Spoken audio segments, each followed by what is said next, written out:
Nas Brechas do Momento, um podcast para ajudar a educar a ação musical na escola e na vida. Realização: equipes de educação musical dos campi Niterói e São Cristóvão III. Colégio Pedro II. Olá, ouvintes do podcast Nas Brechas do Momento. No episódio de hoje, receberemos participantes muito especiais. A professora de música Maria Lúcia, que trabalha no Colégio Pedro II, no campo São Cristóvão III. E aí, Maria Lúcia, seja bem-vinda ao nosso bate-papo. Como você está? Tudo bem com você? Tudo bem, Luana. Olá, colegas. É um prazer estar com vocês aqui para conversar um bocadinho. Obrigada por lembrarem de mim nesse momento. Como a Luana disse, eu sou de São Cristóvão III, sou professora do Pedro II desde 1984, mas eu passei por todos os níveis de ensino, desde a educação infantil, no início da minha carreira, em escola privada, e depois, quando eu entrei para o Pedro II, no ensino fundamental 1 e 2, e agora eu estou no ensino médio. No ensino fundamental, eu implantei a música no Engenho Novo, na época que começaram a aparecer os pedrinhos, e eu fui uma das pessoas que comecei o trabalho lá. Eu estou bem dentro do possível, né, Luana? Com várias preocupações aí que a gente vai comentar. Primeiro pela saúde, né? Tanto a saúde física da gente como a saúde mental, tanto da gente quanto das pessoas em geral, né? A substituição do presencial para a tecnologia direto, isso é assustador. E também a volta ao trabalho, né? Um aumento de casos, um cansaço mental, 9 meses em casa, um trabalho muito maior em função dessa tecnologia, a situação do país, mas vamos seguindo. Temos também a participação da professora de música Maria Luísa, que trabalha no Pedro II, no campo São Cristóvão. E você, como é que está, Maria Luísa? Estão me ouvindo? Sim. Ele não queria ligar, ele estava contra mim. Gente, estão me ouvindo bem agora? Estamos. Bom, eu sou professora do Pedro II, no Pedrinho. Eu já tenho uma matrícula em que eu sou aposentada. Antes do Pedro II, eu trabalhei em escolas particulares. Aí eu fiz concurso para o Estado. Eu trabalhei numa escola noturna. Depois eu fui para o Instituto de Educação. Do Instituto de Educação eu fui para o Instituto Vila Lobos. Lá no Vila Lobos eu fiquei um tempo, foi quando eu fiz concurso para o Pedro II. No Pedro II eu trabalhei Pedrão no São Cristóvão, fui para o Maitá, eu trabalhei lá no Pedrinho, Pedrão Ensino Médio. Foi um período muito feliz da minha vida, porque eu participava junto com os professores de literatura de um projeto chamado Fazendo Arte. Nós fizemos 5 programas desse. Bom, me aposentei, fiz concurso de novo para o Estado. E aí eu fui trabalhar numa escola prisional masculina. Lá eu tinha aula normal, que eu procurava fazer igual as minhas aulas no Pedro II para o ensino médio, mas nós criamos muitos jograis, os festivais de música, e eu fiz concurso também para a FAETEC. Era uma coisa que eu não podia ficar, aposentada do Pedro II, FAETEC e o Estado. Quando eu estava aquele dilema, né? Da onde que eu vou sair? E eu adorava a FAETEC, porque lá eu tinha terceira idade, dava aula também de musicalização para crianças. Aí a minha amiga Moema, que também foi professora de música no Pedro II, ela disse: você vai fazer concurso de novo para o Pedro II? Eu digo: Ave Maria. Eu fiz, abandonei aí o Estado e a FAETEC, né? Não era para eu ir para o Pedrinho, era para eu voltar para o Pedrão. Mas naquela época, em São Cristóvão I, não tinha ninguém concursado, só professores contratados. E a coordenadora da época me pediu para ficar lá um tempo, porque eu gosto de trabalhar no Pedrão, eu sinto falta. Mas fui ficando, não saí mais, me adaptei muito bem, gostei muito de trabalhar lá. Nesse período também eu trabalhei num projeto que era a implantação de uma orquestra infanto-juvenil. Era eu e Moema até, a Lucinha conhece Moema. Foi muito legal, nós ficamos lá 2 anos, ali no Extra Boulevard. Nesse tempo também trabalhei na escola de música, como professora convidada. Eu dei aula na musicalização, depois eu dava aula naqueles P1, P2, P3, P4. Fiquei lá uns 2 anos como professora convidada. E é isso. É porque eu tenho muita idade. Aí dá para fazer isso tudo. Nossa outra participante se chama Andréia, que é professora de música e trabalha num colégio da rede privada e também no município do Rio. E aí, Andréia, tudo bem com você? Oi, Luana. É um prazer estar aqui. Comigo, graças a Deus, tudo bem, né? Dentro dessa fase difícil de quarentena, desafios de aulas remotas e agora também presenciais, né? mas estamos aí, graças a Deus, com saúde, muitos questionamentos, muitos desafios, muitas preocupações, mas estamos aí firmes, graças a Deus. É um prazer estar aqui, muito obrigada pelo convite e espero contribuir bastante aí com as reflexões. Receberemos aqui também a professora de música Luciana, que trabalha no município do Rio. Tudo bem com você, Luciana? Oi, Luana, tudo bem? Queria agradecer o convite, né, por participar. Sou professora de música da SME, né, do município do Rio. Tem 4 anos, entrei em 2016. Antes disso, já estive também em alguns colégios particulares. Então, eu também espero contribuir para as reflexões, né, e conversas que teremos hoje. Obrigada. E também receberemos a professora Janine, que trabalha no colégio particular do Rio de Janeiro. Tudo bem com você, Janine? Oi, Luana, tudo bem? Queria dizer que é um prazer estar aqui também, ainda mais com pessoas, né, que têm muita experiência. Sou muito grata pelo convite. Dou aula já desde 2006, né? Vou completar 15 anos de colégio. Nunca trabalhei em outro colégio, porque desde que eu entrei na universidade eu estou lá. Graças a Deus, né? Consegui me manter lá dentro, que não é uma tarefa muito fácil. Meus colegas depois podem dizer para vocês mais ou menos como funciona, mas estou muito feliz de estar aqui e, enfim, que vocês precisarem, podem contar comigo. E também tem eu, Luana Santana Dutra, que estarei hoje intermediando o nosso bate-papo, que o tema será Mulheres na Educação Musical. Episódio de hoje: Nós, mulheres, educadoras musicais nas diversas realidades da educação. A conversa sobre esse assunto é muito importante, pois, infelizmente, vivemos em um mundo no qual nem sempre mulheres têm o mesmo reconhecimento profissional que os homens. Isso inclui a educação musical como um todo. Para vocês, como é a educação musical? Como ela foi ontem, o que melhorou, o que piorou e o que se mantém a mesma coisa? Podemos começar com você, Maria Lúcia? Sim, claro. Quando eu comecei a minha carreira, era muito desvalorizado, né? Eu fui contratada, inclusive, já formada, como recriadora musical. Não tinha esse título de professor de música na época. E, inclusive, agora, na hora de pedir os papéis para minha aposentadoria, esse tempo não contou, porque estava escrito recriadora musical, mas eu dava aula de música. Quando eu entrei para o Pedro II, é que eu percebi que eu era realmente uma professora de música. Mas, mesmo assim, eu fui para o Pedrinho.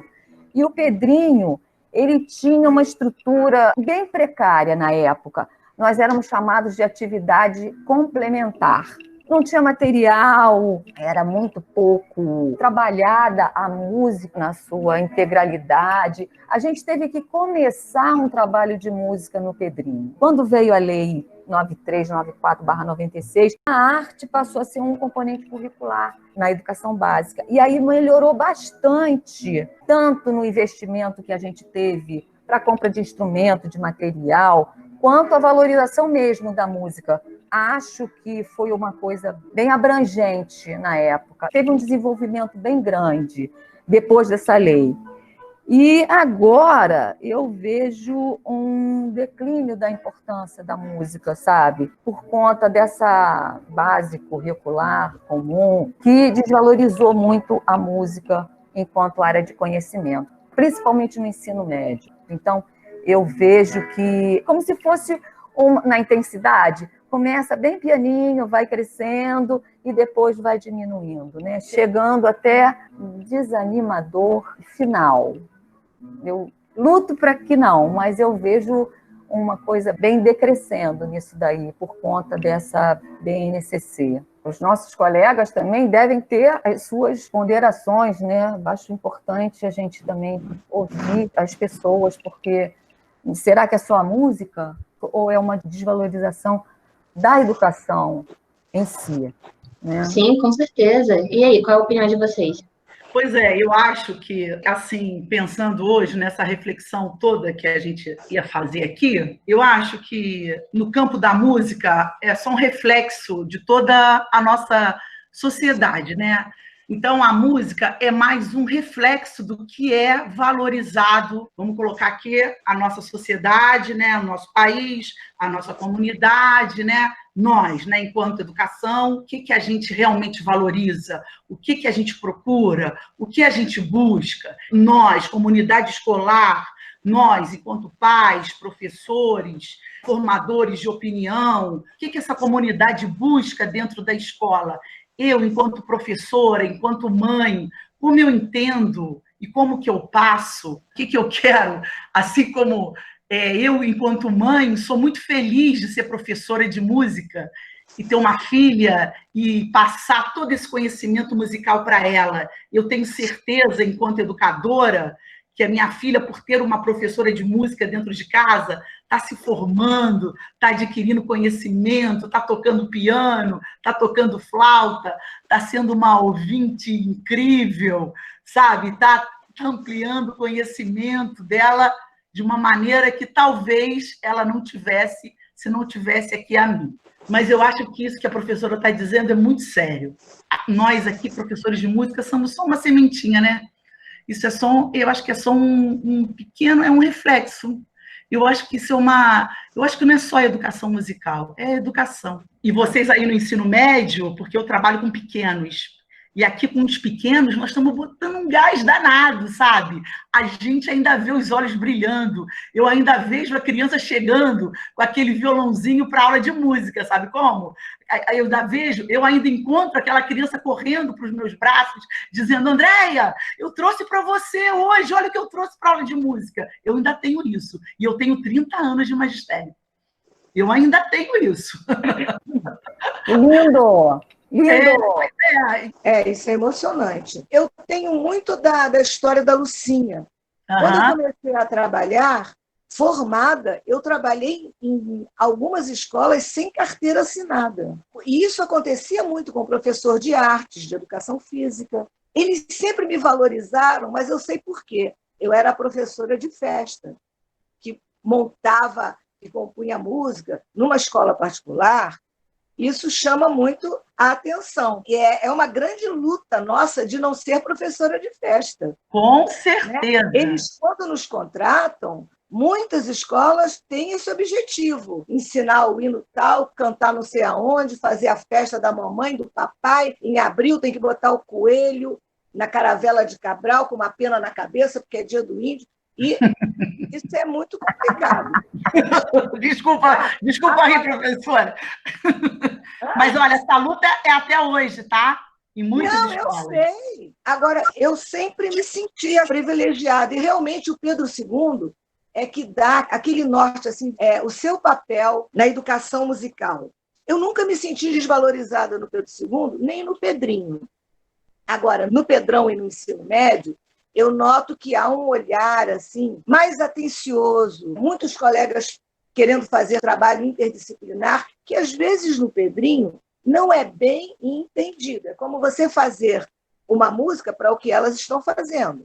Uhum. Eu estou trabalhando isso assim. Você pode cantar essa música, você pode fazer uma percussão, é isso assim. Agora, aonde eu vi o papel da música também, assim, no aluno, o que ela significa na formação da pessoa, no emocional, foi dentro da escola prisional. Porque o aluno, ele quando chega, ele tem uma face, ele tem uma expressão facial dura, né? Ele chega na tua turma assim, quase um pouco agressivo. Depois de um certo tempo, aquela expressão vai se transformando.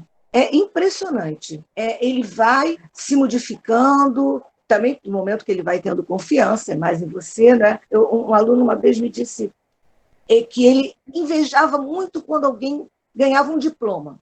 E eu fiz, quando tinha lá os festivais, aquelas coisas, fazia um diploma bonito, barará para eles. Ele disse, eu sei que esse diploma não vai me arranjar emprego, não vai me sustentar, mas o que ele me deu na vida, eu saber que eu tenho um diploma, eu acho que isso vale qualquer coisa que a gente faça, não é? É o que significou ali para ele aquilo, né? Aquele diploma, participar daqueles encontros, Agora, quanto à desvalorização atual, eu acho que não é só da música, é da educação em geral. É. Agora, é aquela história. A empresa tem o time de futebol, o coral e os projetos dela. E faltou dinheiro. O que cai primeiro? O coral. É a questão da educação. Eu acho que, num todo, principalmente no Brasil, a educação está sendo muito, muito desvalorizada. Nós temos tido comandantes terríveis que só destroem o que já estava sendo construído.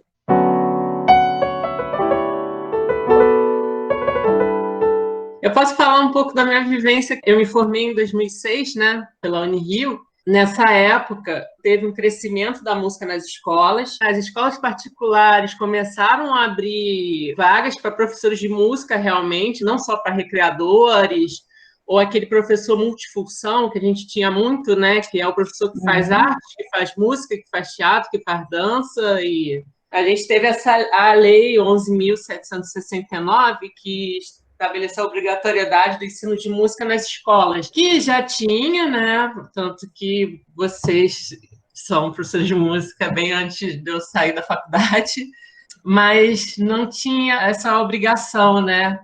E logo depois dessa lei, quer dizer, um pouco antes, né? Porque essa lei é de 2008, começou a ter concursos na Prefeitura do Rio, que foi uma das primeiras até, eu acho que fez isso, se eu não estou enganado, a ter concurso especialmente para professor de música. Porque até então os nossos concursos eram misturados com artes, música e teatro. A gente tinha que saber de tudo um pouco, e principalmente de artes visuais. Então, finalmente, na Prefeitura do Rio, pelo menos, fizeram essa diferenciação nas provas, o que foi muito bom para a gente na época. Muito bom, sim. E também teve um boom, né, vou dizer, de empregos para professores de música quando a gente saiu. Teve a valorização que a gente tinha, né, do maternal até o ensino médio, que não tinha música antigamente, que depois passou a ter. Teve essa supervalorização da música como construção do indivíduo, como uma matéria fundamental, né? E agora, né, vai passando de governos, a importância vai diminuindo, não só da nossa matéria música, né, como artes em geral, como filosofia e sociologia, que no Estado perderam tempos, o que é absurdo, porque quando você vai olhar a prova do Enem, como é que o cara vai conseguir fazer uma prova para passar por uma faculdade, se ele quiser, né, passar por uma faculdade, sem conhecimento de arte, sem conhecimento de filosofia, sem conhecimento de sociologia? E é muito triste ver esse declínio. É muito triste você chegar numa sala de aula, que eu peguei já, né, no município e particular, você chegar e você só ter o seu nome, né, o nome música na grade, mas você não ter material, você não ter sala, você perguntar para o seu superior se você tem como comprar um teclado para poder acompanhar os alunos nas aulas. E seu diretor, né, às vezes, principalmente no município, né, que tem uma verba curta e que ele tem que distribuir pela escola, ele falar para você, olha, infelizmente eu não posso, porque o professor de educação física já estava na fila para pegar material, e você ter que tirar do seu bolso para comprar material. Isso eu vivencio até hoje, né? Eu também vivo essa realidade, é a minha realidade no município. E na particular também, porque no começo também você acaba tendo que levar seu material, você tem que levar o seu violão, você tem que levar seu material para poder dar aula, para a aula acontecer de música, né?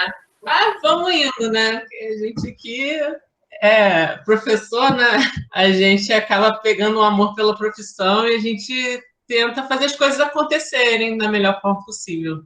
E eu vou falar também que ser mulher, né, e ser professora é uma escolha, é uma decisão. E eu posso colocar até aqui, como somos mulheres, ser mãe, ser mulher, ser professora, né? Temos essa condição de mulher. Já sabemos que estamos num país, né, onde o homem predomina, né? E a gente pode aqui partir para vários pontos onde o homem predomina, né?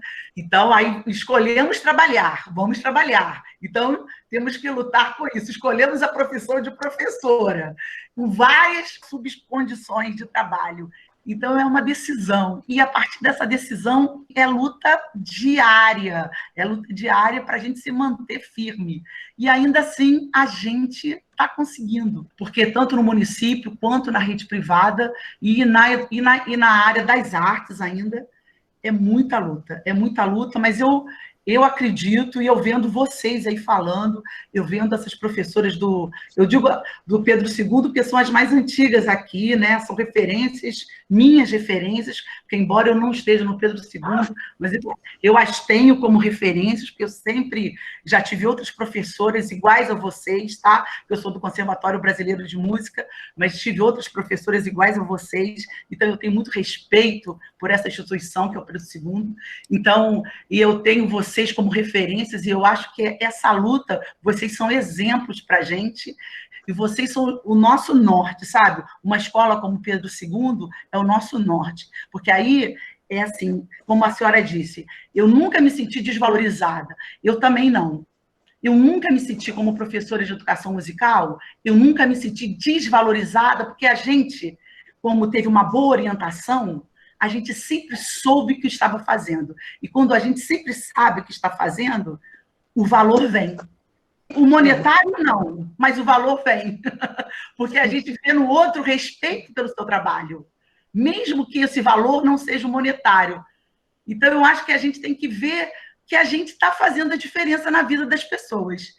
Então, quando chega uma criança com um violão, quando alguém fala, olha, eu fui fazer vestibular de música porque você foi minha professora, olha, o meu filho está aprendendo instrumento porque você foi a professora dele, olha, esse rapaz aqui quis ter o diploma porque você foi o professor dele, tudo isso está valendo a pena. A valorização vem e a nossa existência nessa terra vai valendo a partir disso. Se você diz que nós somos norte, ok, o Pedro II é muito organizado, o Departamento de Educação Musical é muito organizado, muito valorizado, mas a gente tem que olhar também para o trabalho excelente que vocês fazem no Estado, no município, nas escolas particulares, porque senão a gente fica só com a nossa verdade.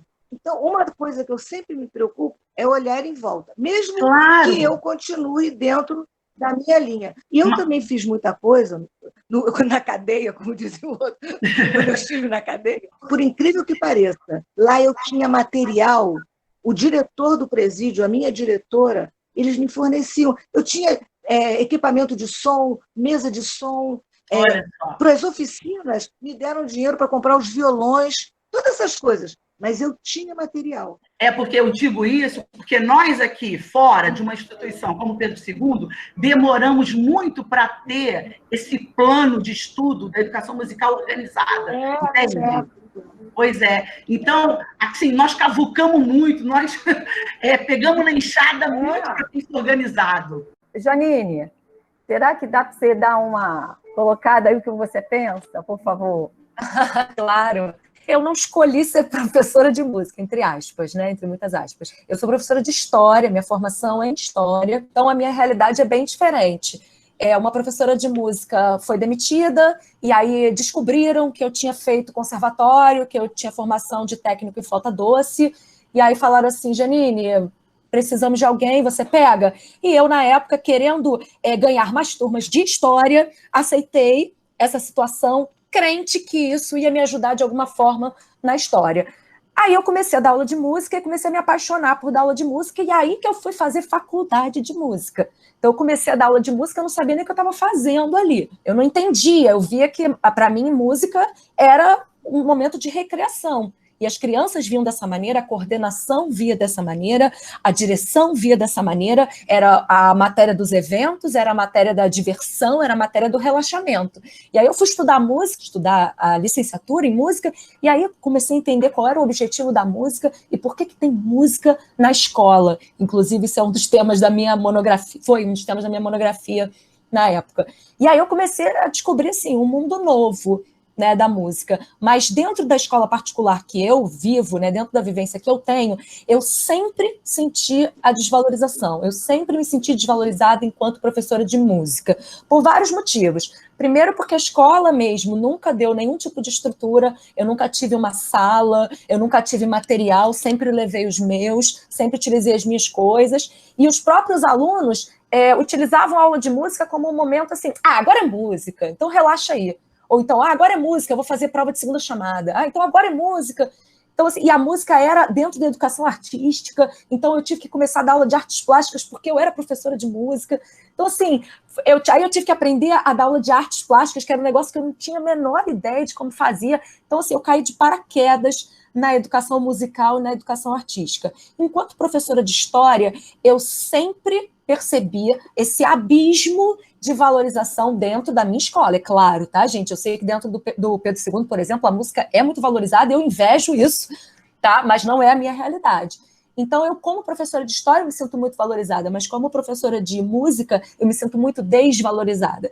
Além da questão das ferramentas, né, de eu não ter uma estrutura própria, a disciplina de música é a única disciplina do colégio que não vale nota, e por mais que eu tenha insistido para mudar essa realidade, eu não consigo, já desisti, inclusive, né, não tento mais, porque eu sei que é algo que, enquanto a direção for a mesma, não vai acontecer. E aí eu só enxergo essa desvalorização. E agora, com a pandemia, nossa, mas piorou muito.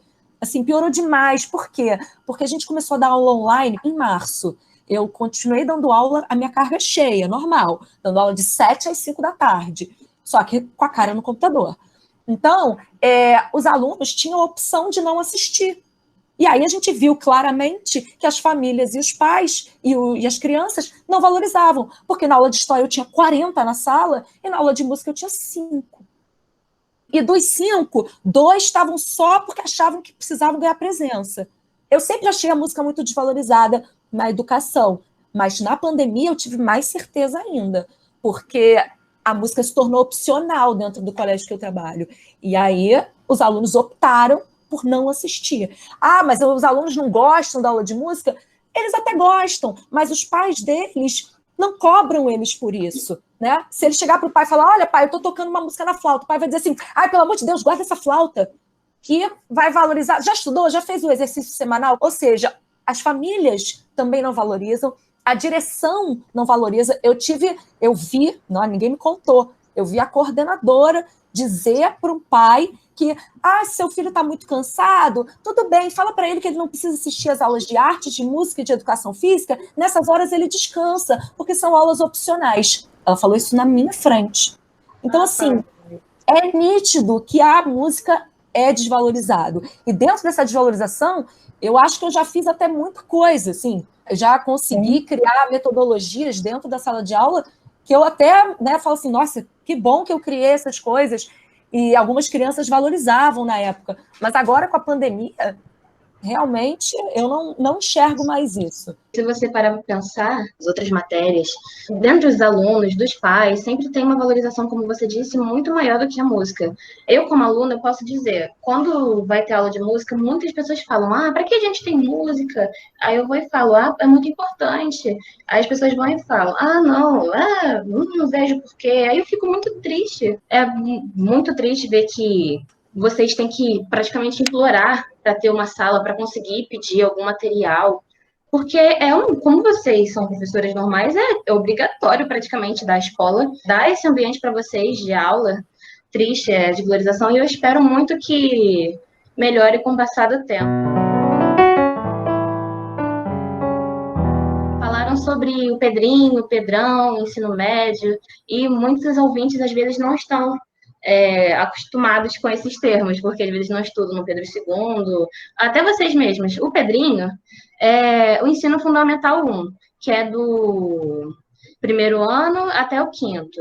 Aí o Pedrão é do sexto até o nono ano, que é o ensino fundamental 2, e o ensino médio é o ensino médio. Alguns campi têm ensino fundamental 2 e ensino médio no mesmo local. São Cristóvão é o único campus que tem os 3 separados, ensino fundamental 1, que é o Pedrinho, ensino fundamental 2, que é o Pedrão, e o ensino médio, que é o Campus 3. Na Tijuca, a gente tem ensino fundamental 2 e ensino médio no mesmo lugar. Engenho Novo, a mesma coisa, Centro, a mesma coisa, Realengo tem desde a educação infantil até o ensino técnico, instrumento musical. Acho que ficou mais ou menos explicado, se não tiver muito enrolado.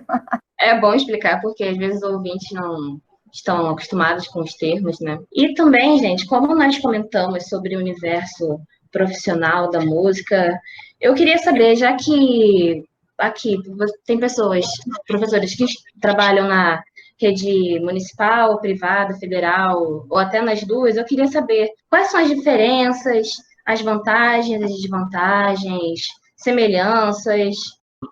Eu vou falar rapidamente que eu tive, junto com o Janine, junto com o Pedro, na época também, a gente trabalhou juntos na mesma equipe, e logo depois eu caí no universo do município, que é um outro mundo, né? Há diferenças, assim, além da falta de material, mas isso daí, colégio particular, em questão, conseguia ser pior do que a do município, porque quando eu dava aula lá, a gente não tinha sala, não tinha instrumento, a gente tinha um cafofo onde a gente colocava todas as coisas, né? E fora isso, que a Janine até pontuou, e que o professor de lá, além da sua matéria, né, a gente tinha que dar aula de outra matéria que não é a nossa formação, como artes visuais e teatro. E no ensino médio era mais história das artes, que também a gente tinha que dar um tempo muito curto, de 45 minutos, a gente tinha que falar sobre história da arte durante um ano, e era pauleira, porque é muita coisa para se falar em um tempo só. Então, tem uma diferença grande no público, porque no particular, normalmente, a gente tem essa obrigação de festas da mãe, ou uma gincana, ou alguma coisa que acaba cortando a sua matéria, né? No município, a gente já não tem tanto isso, dependendo também da direção, né? Mas como todo mundo lá é concursado, normalmente o professor consegue bater o pé e falar: não, minha matéria não é recreação. Então, você tem uma liberdade maior dentro do ensino público para isso. Fiz um concurso de música e ele tem um currículo, ele tem diretrizes, eu tenho que seguir esse currículo para o meu aluno aprender realmente e ter a vivência musical. Mas, é claro, tem particulares que tem uma sala de música super equipada. A gente vai ter um São Vicente, que tem vários corais, vários grupos de corais. Do São Vicente saem muitas pessoas que vão direto para a faculdade de música por causa dessa vivência rica que eles têm, né, de música dentro da escola. E a gente vai ter outras escolas particulares que o aluno está focado em outra coisa. Você só tem um tempo de aula para dar, e, às vezes, o tempo de aula de música é o tempo que você vai afinar as flautas. No município, a gente, na verdade, só tem um tempo de música no período parcial. Quem consegue dar aula numa escola de 40 horas, que é de 7h30 até as 2h40, se eu não me engano, consegue dar 2 tempos. Mas eu que dou aula no parcial, eu tenho que... Isso, 40 horas, então eu teria 26 turmas, né? Para dar um tempo de cada um, né? Sabe? O professor, é muita loucura isso, né? E a gente tem algumas faculdades que também são assim, eles só dão tempo para o professor. Até você desmontar tudo que você leva para a sala, já foi um tempo. Eu acho que tem algumas semelhanças, sim, em relação a bons profissionais em todas as escolas. Tem bons profissionais, isso é uma semelhança entre o privado, entre o Pedro II, entre o município, estado. Eu acho que tem semelhança com o trabalho da classe que a gente tem. Todo professor tem um trabalho imenso fora da sala de aula. Vejo que tem uma maior liberdade no público mesmo, tanto Pedro II quanto no município e no estado. A gente tem como programar esse processo. Isso é uma coisa muito boa, por isso que a gente tem que lutar para continuar os concursos públicos. A estabilidade do serviço público é muito boa. Chega no final do ano no ensino privado, a gente não sabe quem vai rodar. É sempre assim. Qual é o professor que vai rodar? Aquele que faz mais festa, fica. Aquele que tem um processo de aprendizagem, de repente ele é mandado embora, porque ele não faz tantas festas. Eu acho que, em termos de Estado, município e federal, eu acho que tem uma diferença grande, sim, em termos de quê? Da faixa salarial, do plano de carreira que a gente tem, o Pedro II tem um plano de carreira, que dá ênfase à formação. Então, você tendo vontade de se aprimorar, fazendo um mestrado, um doutorado, que eu não vejo isso tanto no município como no Estado. Você entra com aquele salário e não tem um plano de aprimoramento, né? Que eu acho que isso é muito ruim. É verdade. No federal, nós somos mais respeitados em relação aos nossos direitos. Você fez mestrado, doutorado, fez especialização, você sabe que vai receber. No Estado, me disseram, professora, a senhora tem direito sim, mas o Estado não está pagando. Nunca recebi o meu mestrado no Estado. E a diferença também que eu acho é a questão da estabilidade, não é? Por exemplo, eu cheguei no Pedro II, no Pedrinho, só tinha instrumento quebrado. Era um armário de instrumentos quebrados, não tinha nada inteiro naquela época. E foi com trabalho, eu e Moema, sabe? Aquela coisa do vamos lá, faz festa, ia com quebrado. Ou então faz com bombona, faz com lata. E a gente foi conquistando esse espaço. Tu se lembra do Marcos Ferreira? Não dava uma sala de ensaio para ele. Ele ia fazer ensaio o quê? Levava todo aquele coral enorme para a porta do diretor e fazia o ensaio ali, vocaliza. No segundo ou terceiro ensaio, o homem ficou doido e arrumou a sala para ele. Mas a gente reconhece que numa escola particular você não pode fazer essas coisas. Se você começa a peitar o diretor ou o seu coordenador, você pode ser mandado embora. Então, nesse ponto, é muito diferente. Agora, em termos assim, de formação, nós, por esta razão, por sermos respeitados e por termos o espaço, muitos dos nossos professores têm titulação, os que procuram, mas a gente sabe que dentro de sala de aula é que é o vamos ver, né? Às vezes, uma pessoa com muita titulação, dentro de sala de aula, não funciona tão bem como uma que tem uma titulação menor. Então, eu acho que isso depende muito do professor, de como ele conhece a sua turma, como ele faz os planejamentos dele e sabe transformar aquilo para uma turma, para outra. Nós temos aquele PPPI, né, Lucinha, que é enorme, né? Em termos de conteúdos, né? Cada professor é que sabe como é que ele vai pegar aquilo e vai transformar. Ele tem que dar aquilo? Dá. Mas que forma que ele vai fazer aquilo? Se ele vai fazer aquilo só de decoreba, parará, parará, ou se ele vai fazer aquilo instigando o aluno também a participar musicalmente. Agora, você tem que ter um apoio, não é, Lucinha? Sem apoio, não dá. Eu vejo agora, nesse momento, que a valorização está sendo dada muito, nesse momento pandêmico, muito em como vamos dar aqueles conteúdos todos que a gente tem que dar. Numa época em que nós temos uma pandemia, que nunca nós vivemos uma coisa assim, e que todos nós, professores, alunos, todas as pessoas estão muito mexidas sentimentalmente com isso. Eu acho que a gente tem que fazer uma modificação. É importante o conhecimento? Sim, é importante.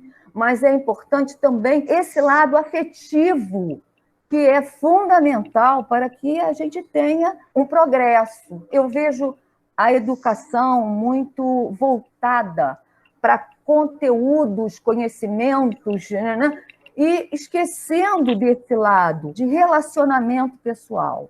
Por isso que eu não concordo muito dessa tecnologia. Eu acho que ela substitui uma coisa que é fundamental na educação, o relacionamento das pessoas, o olhar no olho, o abraçar, o apoiar. E isso, na pandemia, está tendo uma importância imensa na minha vida.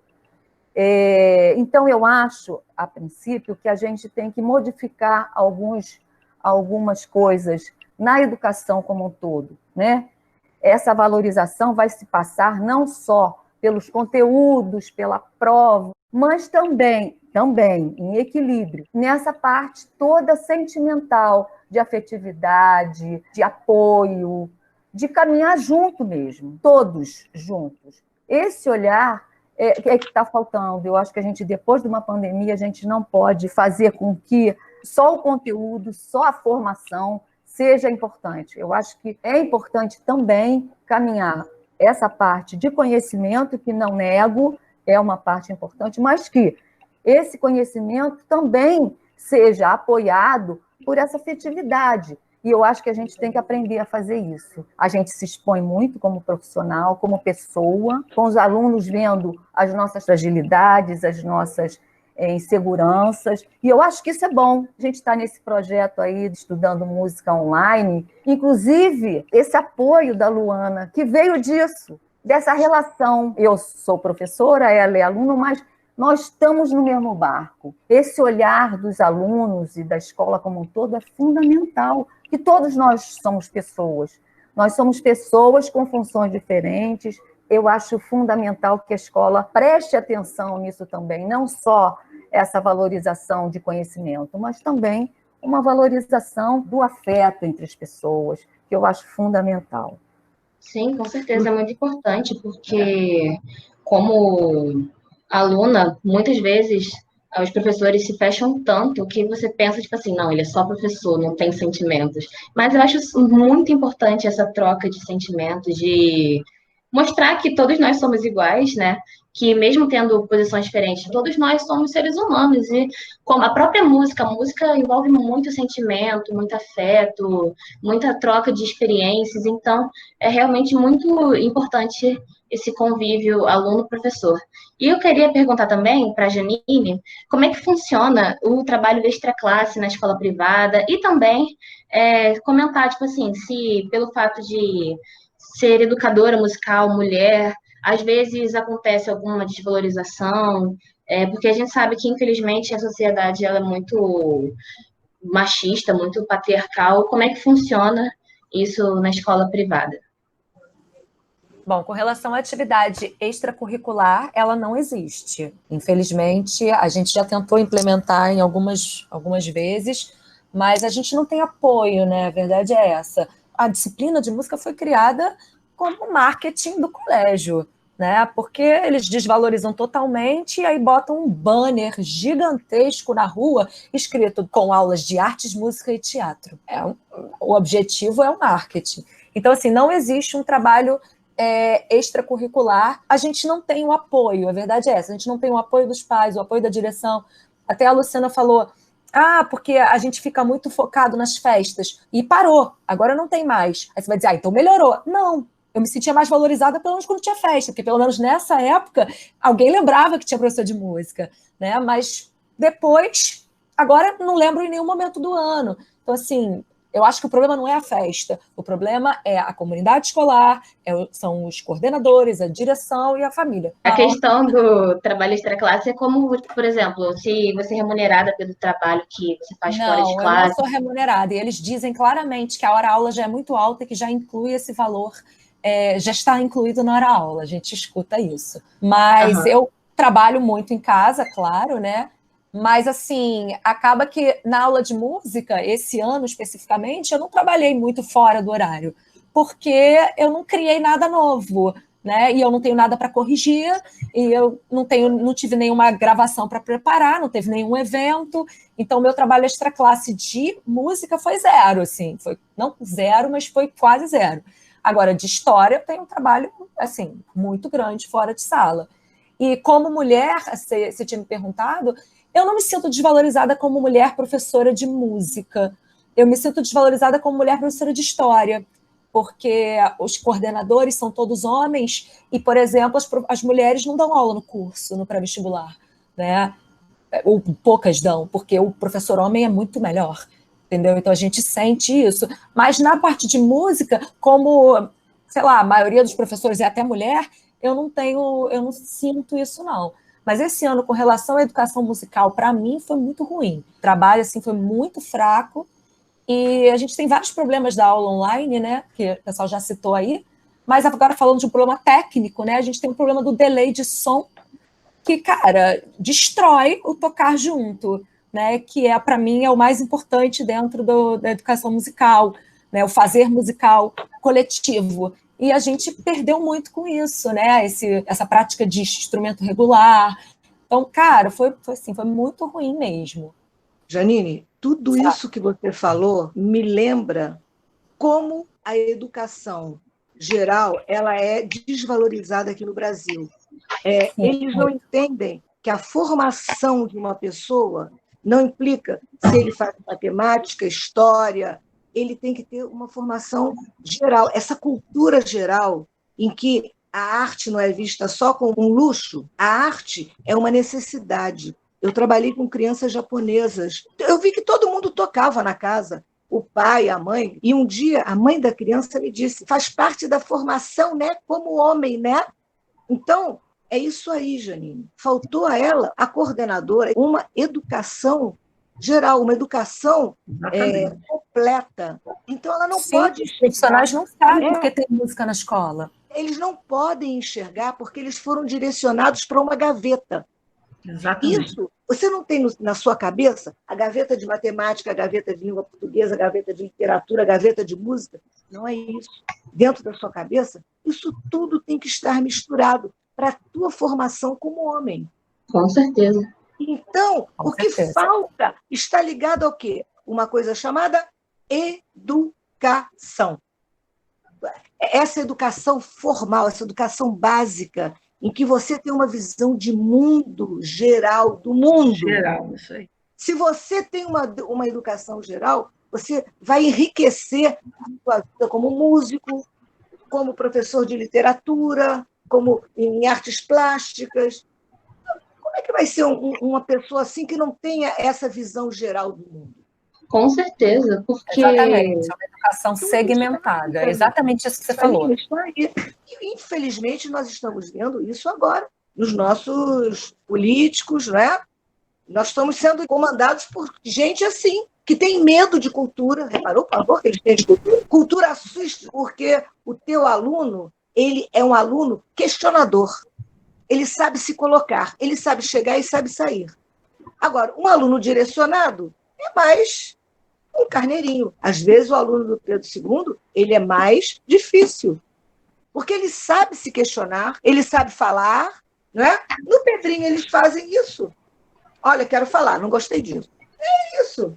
Eu sou professora, mas eu sou uma orientadora, eu não sou a dona da verdade. Eu digo para eles, eu peço desculpas, se eu estiver errado, eu peço desculpas.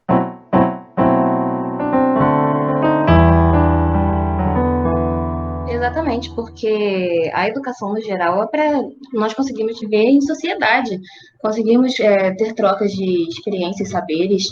Se fechar em gavetas é péssimo, porque assim você fica muito vulnerável e não consegue ser um ser pensante. E para você, Andréia, como é que funciona isso na sua vivência? Eu tô com uma experiência assim diferente da Janine. Eu estou com uma experiência mais positiva na escola particular. Eu tenho uma sala, eu tenho instrumentos, eu tenho um piano, eu tenho uma comunidade que me apoia, que valoriza a educação musical. Eu tenho semanalmente, até na época da pandemia, quando estava só remotamente, a gente tem uma aula por semana. Dou aula para pré-escola, na rede privada é pré-escola. Os pais entram, as crianças participam, se não estiver disposto também a não participar, não tem problema. Se não conseguir fazer do jeito que às vezes o pai espera mais do que a própria criança, né? Porque a gente dá o desafio, a gente dá aquela experiência sonora, e às vezes o pai que fica ali ansioso pelo que a criança acerte.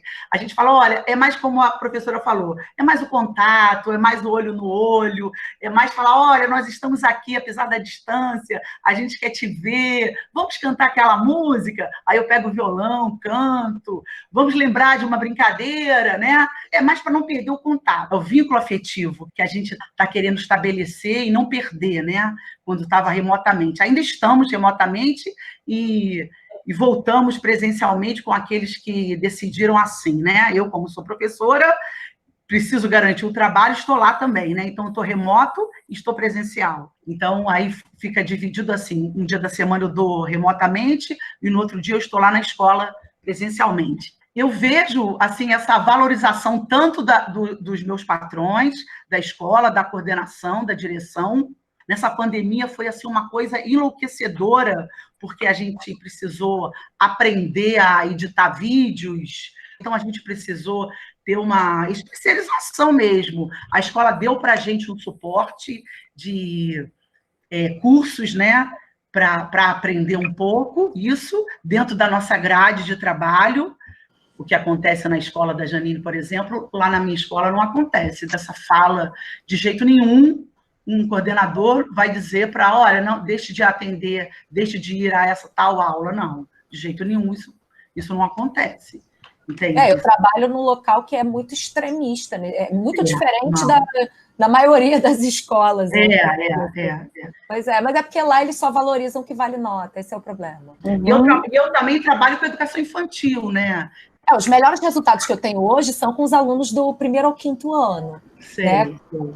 A desvalorização é muito maior no Fundamental 2, sem dúvida. Porque o 1º ao 5º eles estão tendo contato com o instrumento pela primeira vez, então existe um gosto pela música, existe um interesse. Depois, quando já chega no 6º, no 7º, aí eles já param de valorizar, os pais, né, desvalorizam. E eu acredito que essa valorização, por exemplo, a minha menina, eu tenho uma filha de 9 anos, está no 3º ano.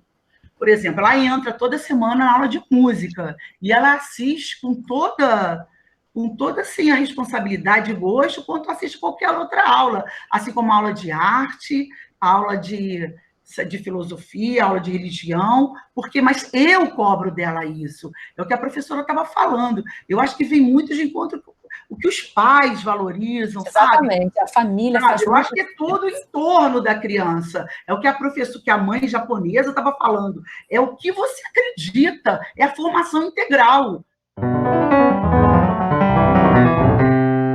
Gente, a minha realidade era uma coisa até que eu ia perguntar agora para a Andréia.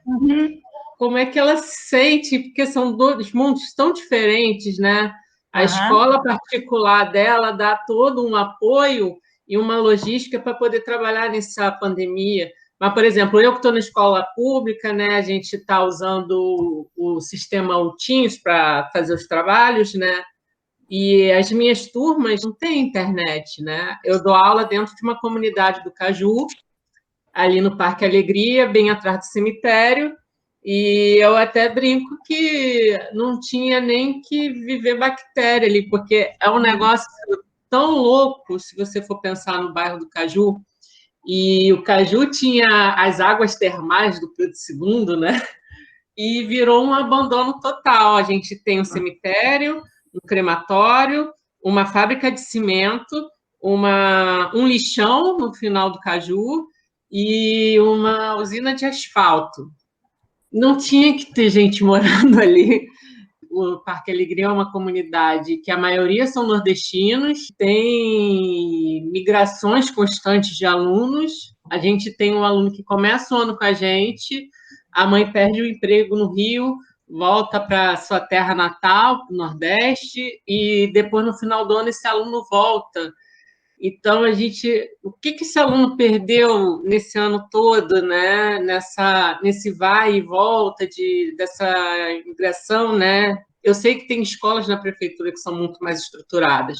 Eu tenho uma amiga que dá aula aqui na Anne Frank, eles têm aula de piano, eles têm aula de violino, eles têm turmas extra classe, que eles conseguiram montar, e desde o começo os alunos estão participando das aulas no Google, nem é no Teams, que o Teams foi uma preferência da prefeitura, né? E ela tem um retorno. Eu, na minha comunidade, que é muito pobre, né, tem problema de saneamento, eu tenho um retorno de 2 alunos no universo de 500 que eu atendo. Até queria ver com a Andréia, para ela deve ser meio louco, porque ela tem 2 mundos extremamente diferentes. Então, minha escola do município é na Urca. É Estácio. Pois é, né? Pois é. Então, em termos desse mundo agora, não está tão diferente, não. Porque as crianças têm acesso à internet, a escola é super bem estruturada, assim, em termos de profissionais, não de orientação da CMA, não, né? A escola decidiu, os professores decidiram, se juntaram, estão dando aulas, e eu, junto com as professoras, entro. Nós fizemos um horário por nós mesmos, né? Então, as crianças estão sendo atendidas. Então, a gente, assim, em cada turma entram 10, 15, tem grupo que entra quase que a turma toda. Comigo, o Teams não funciona. Aí eles entram comigo pelo Zoom. Eu mando o link, a professora manda para eles, e está sendo bem legal, assim. Ah, que bom. E sorte mesmo. Pois é, pois é. Mas eu também, eu gosto muito da minha comunidade. Quando acontece alguma coisa e alguém fala que eu tenho que, você vai ter que dar seus tempos em outra escola. Eu fico assim, não, mas eu gosto do Caju, eu gosto da produção. Eu fico brincando, porque a gente acaba pegando, né, amor? Claro, claro. Eu trabalhava em A1, mas há 3 anos eu estou na Estácio de Sá. E isso, dentro do município, a gente tem essas realidades muito... Várias realidades. Né? Meus alunos não têm acesso à internet. Eu acho que muitos ali, daquelas comunidades ali para dentro também, né? Maré, Parque Alegria, Complexo da Penha. É difícil. Como é que eu vou falar para um pai que ele vai ter que deixar o único celular da casa, porque às vezes é isso, né? Para o filho, sendo que às vezes aquele pai não tem nem pacote de dados para assistir as aulas online. Não, muito complicado. A Estácio de Sá é uma exceção, é uma exceção.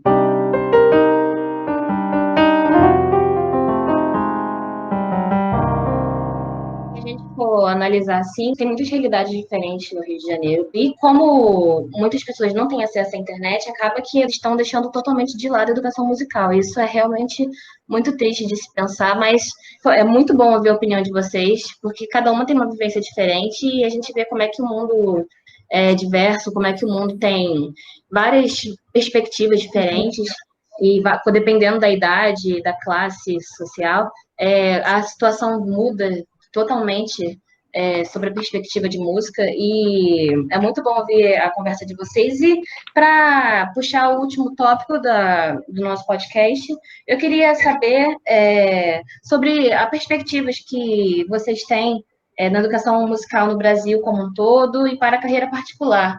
Vamos começar com a Janine, por favor.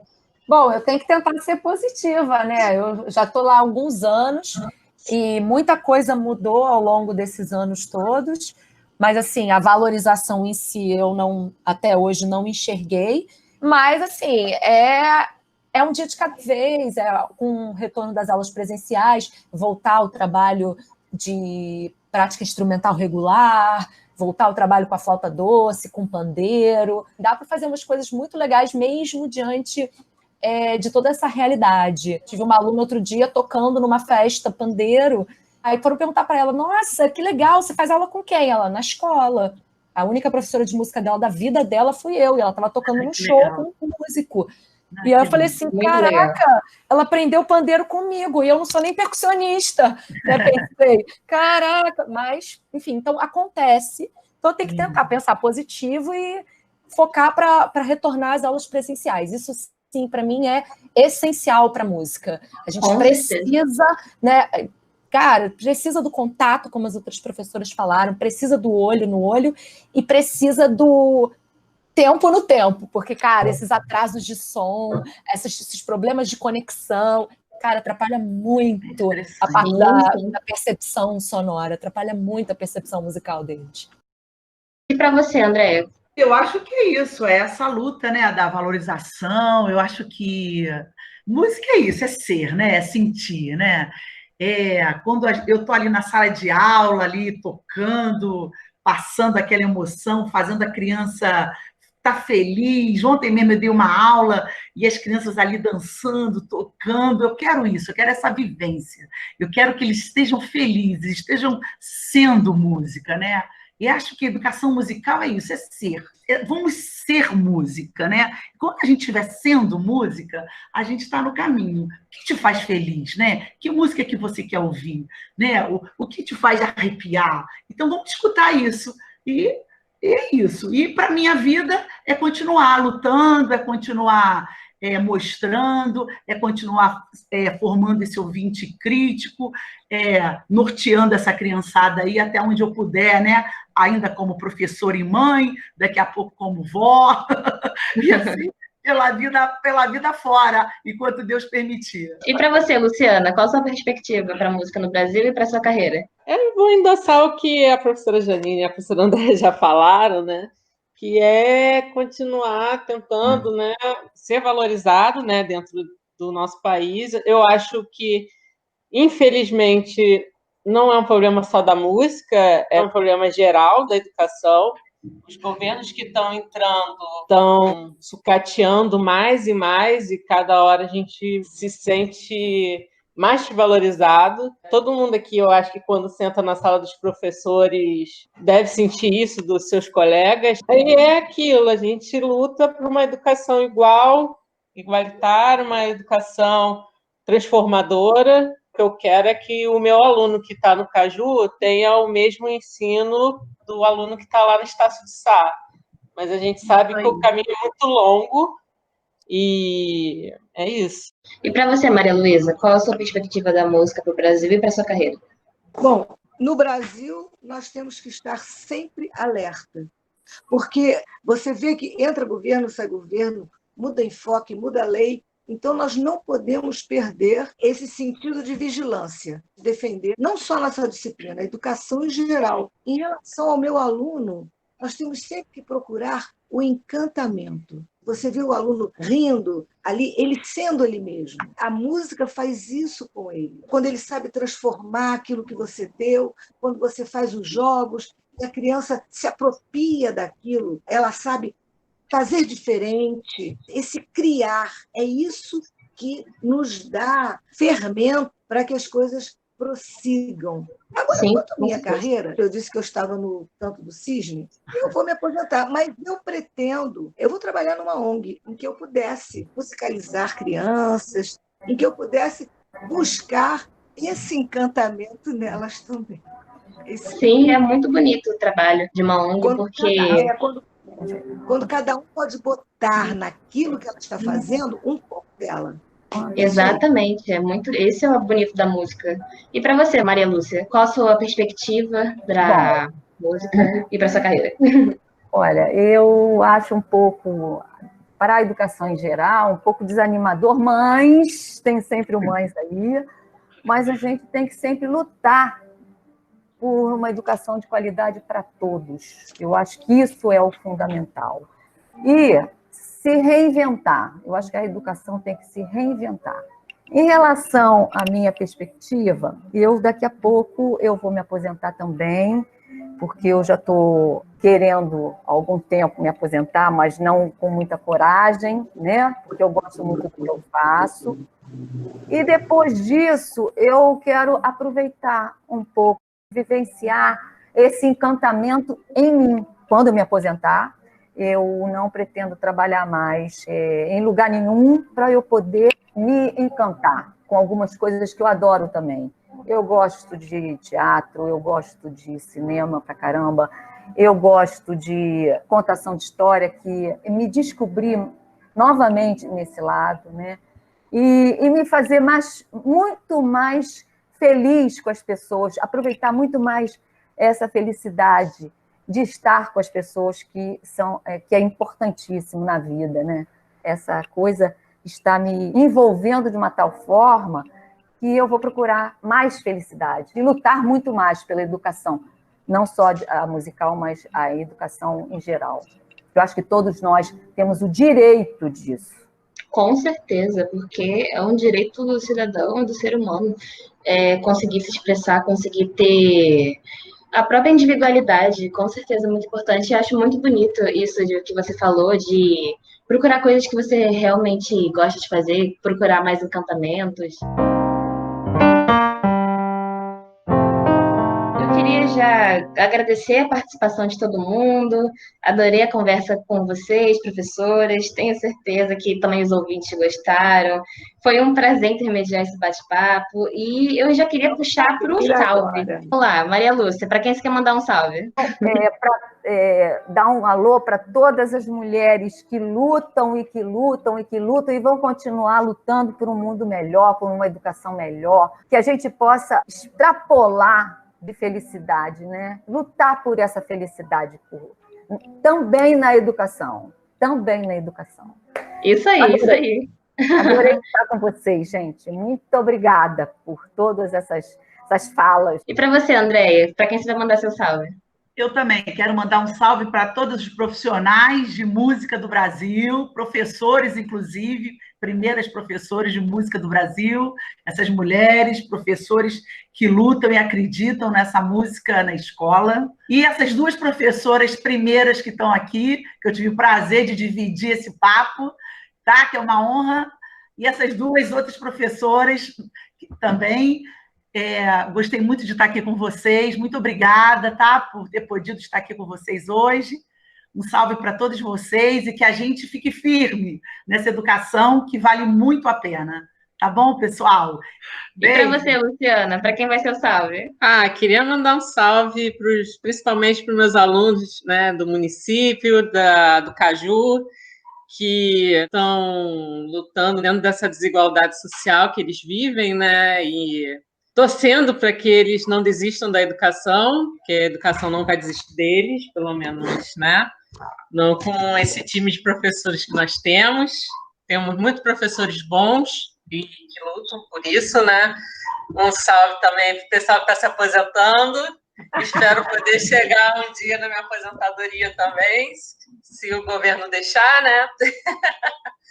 E é isso, gente. Obrigada aí. E para você, Janine, para quem vai ser o salve? Seguindo a mesma linha de raciocínio, eu acho que vai para as professoras, né? Não só de música, mas das professoras mulheres em geral, que nessa pandemia tiveram que se dividir, né, em trabalhar em casa, cuidar dos filhos, que também não pararam de ir para a escola. Enfim, eu tenho uma menina pequena, né? Então, assim, todos os meus alunos conhecem a minha filha, porque ela esteve em muitas das minhas aulas, né, no meu colo, chorando. E eu tinha que pedir para parar. Gente, desculpa que eu vou botar minha filha para dormir. E aí eu ia lá, botava para dormir e voltava. Então, assim, acho que as mães, as mulheres que têm filhos foram muito guerreiras nessa pandemia e merecem esse salve. E para você, Maria Luísa? Primeiro, vai para todas vocês que estão aqui. Maravilhosa conversa. Meninas maravilhosas que eu adorei conhecer. Meu salve também vai para os meus alunos, que eu estou com muita saudade. Para todas essas crianças que precisam de tanta atenção, que sofrem com a desigualdade. Salve também para muitas famílias que estão sofrendo muito com essa pandemia. E o meu salve vai para os meus colegas do Pedro II, os professores todos, principalmente meu departamento. Nossa, como eles trabalham. Eu queria também mandar um salve para todos os professores de música que eu já tive o prazer de ser aluna, porque sempre vi eles tentando, ao máximo, procurar o encantamento da turma, procurar que todos fiquem felizes durante a aula, que sempre lutaram para que todos vejam a música como algo importante para todos. Queria agradecer a vocês, mandar um salve para vocês, porque eu adorei participar dessa conversa. Achei muito importante para todo mundo que ouviu, para mim, com certeza super importante. E para o Pedro também, por ter me proporcionado intermediar essa conversa maravilhosa. E nós nos vemos no próximo episódio. Luana, um salve para a Luana, porque nós tivemos... Obrigada. Salve para a Luana.